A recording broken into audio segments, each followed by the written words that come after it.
les mindsets entrepreneuriales et l'ensemble des croyances et d'habitudes qui vont vous permettre de surmonter les défis et de rester motivé à long terme pour réussir.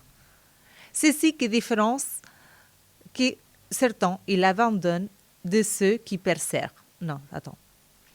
Ce qui différence ceux qui abandonnent de ceux qui persévèrent et un mélange d'adaptabilité, de résilience et de vision.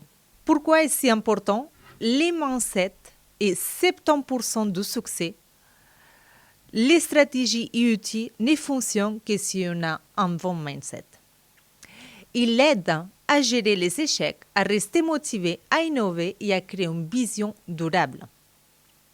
Du coup, aujourd'hui, on va parler de comment cultiver ce mindset, quelles habitudes il faudra mettre en place et qu'est-ce qu'il faut changer. On va commencer, on a des tableaux qu'on pourra voir ensemble également pour mettre tout ça en place. Et on va commencer pour comment cultiver les habitudes journalières pour un mindset solide. Développer une routine matinale puissante. C'est la manière dont tout commence la journée qui influence tout le reste. Je vais vous parler de certaines techniques, comme par exemple la gratitude matinale. On vous a préparé un petit tableau qui va peut-être vous aider à mettre certaines habitudes en place pour cette technique. La gratitude matinale, on peut par exemple écrire 3 choses pour lesquelles on est reconnaissant. C'est très important. Ça prend que 5 minutes et il y a une puissance inimaginable. On a également la partie visualisation. Imagine-toi accomplissant tes objectifs de la journée. On a préparé également une partie du tableau où on peut s'imaginer dans la journée. Fermez les yeux, imagine tes objectifs, tes sensations. En fait, il faut vraiment ressentir ça qu'on va visualiser et pas seulement de la journée. Si on a vraiment des objectifs à court, moyen, mais aussi à long terme, on peut également utiliser cette technique de visualisation. Ferme les yeux, visualise-toi dans cette situation, par exemple, une remise de diplôme. Regarde-toi à où la scène, comment tu vas être habillé, quelles sensations tu vas avoir, quel ressenti. Vraiment, il faut s'y mettre dedans. Ensuite, les mouvements très importants, de 10 à 30 minutes d'exercice le matin, ils bossent vraiment l'énergie et la clarté mentale. C'est très important. Et ensuite, la lecture ou un podcast inspirant. Voilà, il faut nourrir l'esprit. Il vous a mis pour les mouvements également, il existe certaines applications qui peuvent vous aider, mais aussi tout simplement un peu de yoga ou un peu de marche, il peut aider à mettre tout ça en place. Et pour la lecture, il faut se fixer des objectifs ou en temps ou en nombre. Par exemple, on lit 5 ou 10 pages le matin ou on fixe en fait un chrono de 15 minutes, par exemple, de lecture. Ça va très bien. Ensuite, on va prioriser la santé physique. Sommeil, très important, entre 7-8 heures pour nuit, pour rester concentré. L'alimentation, une nutrition équilibrée.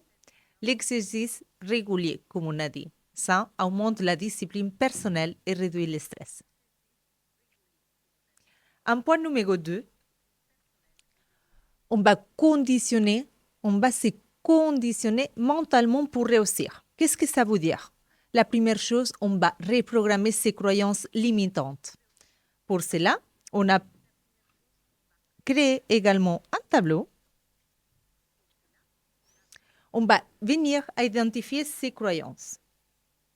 Reconnaître les pensées négatives autour des soins ou de l'argent. Vous pouvez noter dans le tableau, par exemple, la liste de toutes ces phrases négatives et se demander pourquoi on pense ça. Quelle est la source de cette pensée, cette croyance? Et là, point numéro 2, on va venir reprogrammer notre mental. On va venir à changer, à reformuler positivement ces croyances. Par exemple, dans le tableau, on peut dire je ne suis pas compétent. On peut dire je peux te faire. Je peux tout apprendre. J'ai la capacité. On va venir reformuler. Et ensuite, sur ces points, pour travailler sur le mental, on va pratiquer la résilience et l'acceptation de l'échec. Ça veut dire quoi? On va venir redéfinir qu'est-ce que c'est l'échec. C'est une leçon, pas une finalité. Du coup, par exemple, un petit exercice, chaque fois que tu échoues ou que les choses ne se passent pas comme prévu, écris ce que tu as appris et comment tu peux faire autrement la prochaine fois. Et en dernier, on va venir développer la concentration. On va pratiquer, par exemple, la technique des Pomodoro. Je ne sais pas si vous commencez, c'est-à-dire on va prendre du temps de travail, par exemple, de 20 minutes. On va travailler d'une façon vraiment intense et on va faire des petites pauses de 5 minutes. Ensuite, on peut pratiquer, par exemple, les exercices des plans conscience. Méditation quotidienne de 10 minutes pour calmer l'esprit et rester concentré, ça peut vraiment aider. Point numéro 3, on va venir organiser ces journées pour maximiser la productivité. C'est super important ça. Point numéro 1, on va venir à fixer ses objectifs. Il faut qu'ils soient vraiment très clairs. On peut utiliser par exemple la méthode SMART. Ça veut dire quoi SMART? C'est spécifique, mesurable, intangible, réaliste et temporaire. On vous a mis un tableau pour voir ensemble, pour vraiment venir décortiquer toute cette méthode. Spécifique, ça veut dire quoi? On ne peut pas dire je veux être riche. Il faut vraiment qu'on soit spécifique. Comme par exemple, je veux épargner 500 € en 3 mois. Ça, c'est spécifique. Mesurable, suis les chiffres, les revenus, les temps, les métriques. Tu peux utiliser également des applications ou tout simplement un tableau Excel, mais il faut qu'on arrive à mesurer. Intangible, il faut fixer un objectif réaliste mais ambitieux. Si on se fixe, par exemple, épargner 1 000 € par année, ce n'est pas très ambitieux. Ça ne va pas non plus nous motiver en avance. Il faut vraiment qu'on se fixe des objectifs élevés mais réalistes. Et ensuite, on est dans le temporel. C'est-à-dire, je veux devenir riche ou je veux avoir 1 million d'euros dans mon compte, c'est très bien. Mais quand? Il faut nous dire, par exemple, je veux 1 million dans mon compte en décembre 2025. Il faut vraiment mesurer et donner un objectif dans le temps. On repart sur la partie d'organisation de la journée. Il faut prioriser avec la règle des 3 tâches. Chaque matin, définis 3 priorités principales pour ta journée. Ça seront celles-ci qui auront le plus d'impact. Tu peux utiliser également le système de planification, comme par exemple TimeBlock. Tu peux utiliser des tranches de tes journées pour rapport à type de tâches. Par exemple, de 9 à 11 heures de travail créatif, de 13 à 14 de réunions, ou 17 à 18. C'est un petit exemple. Mais il faut que tu programmes dans ton agenda qu'est-ce que tu vas faire de tes journées.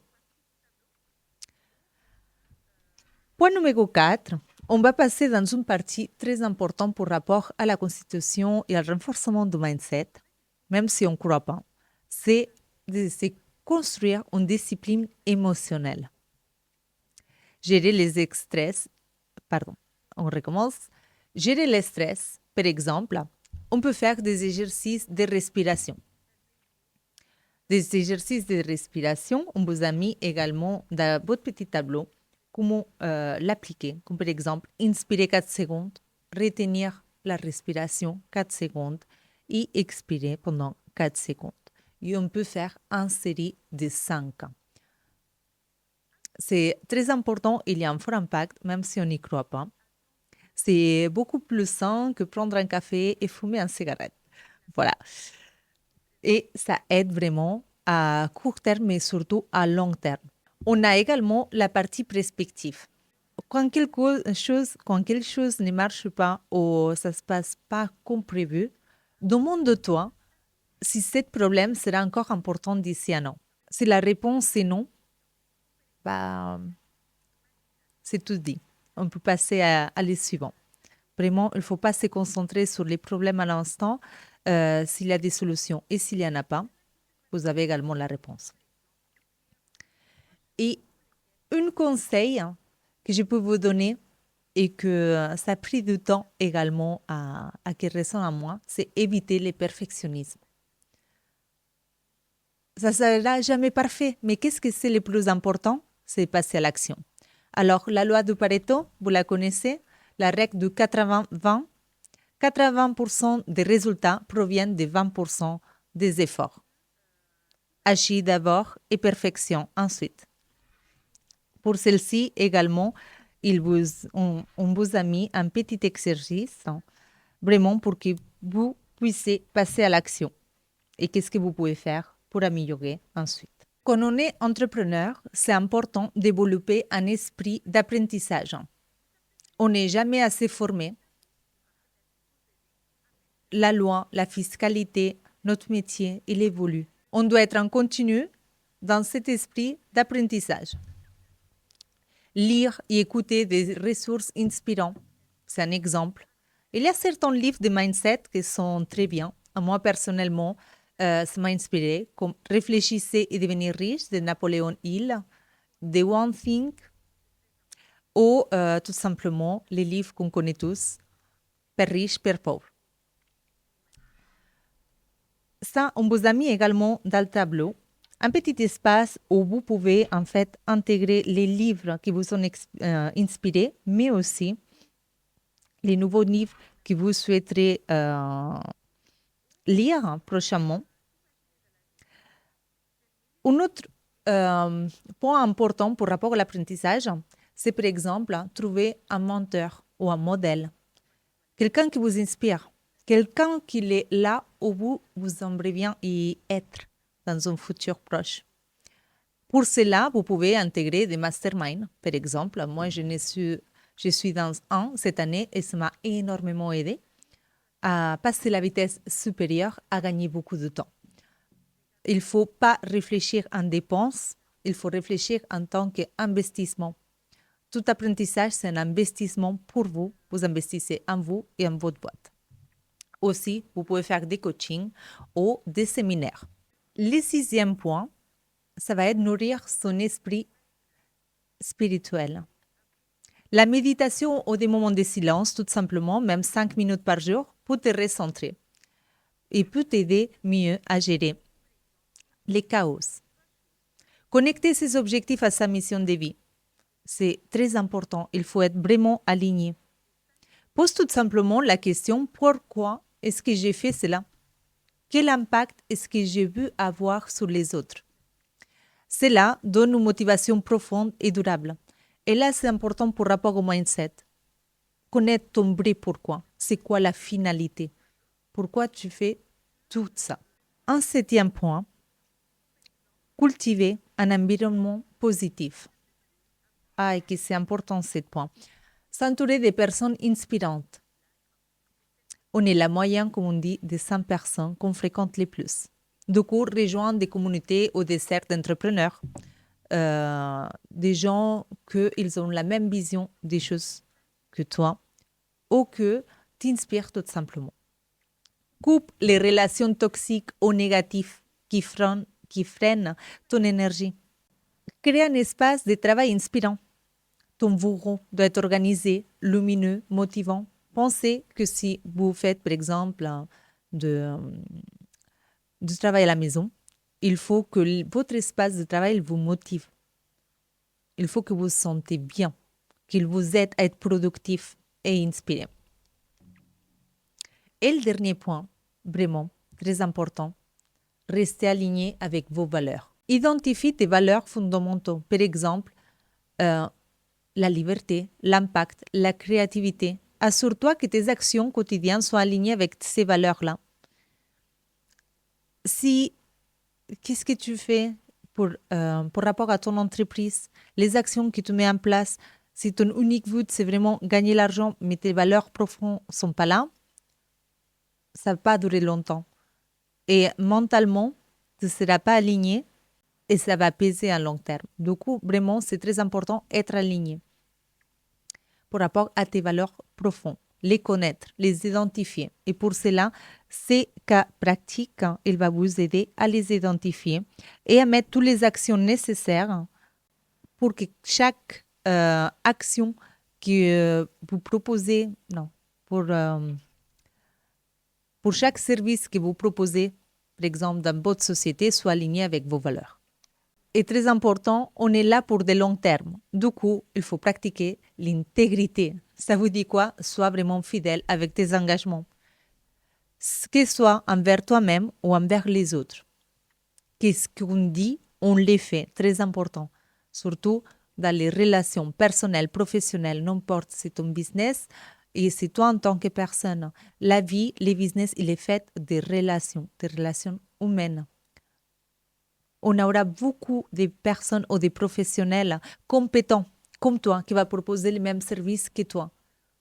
Par contre, si quelqu'un décide de travailler avec toi, 80% de fois, ça sera pour tes valeurs, ton intégrité et pour qui tu es, pas pour qu'est-ce que tu proposes. Bien entendu, il faut que tu proposes des services de qualité, mais vraiment, l'engagement, sois fidèle à tes engagements. Pratique l'intégrité, très important. Et voilà, après tous ces points, vraiment, il faut aussi apprendre à fêter chaque pas. Parce que les succès, un processus, pas une destination. Et il faut être fier de ce qu'on met en place. Et chaque petit pas, c'est vraiment une réussite. Du coup, voilà, si tu arrives déjà à mettre tout ça en place, tu pourras vraiment être fier et dire que tu as vraiment un mindset d'entrepreneur.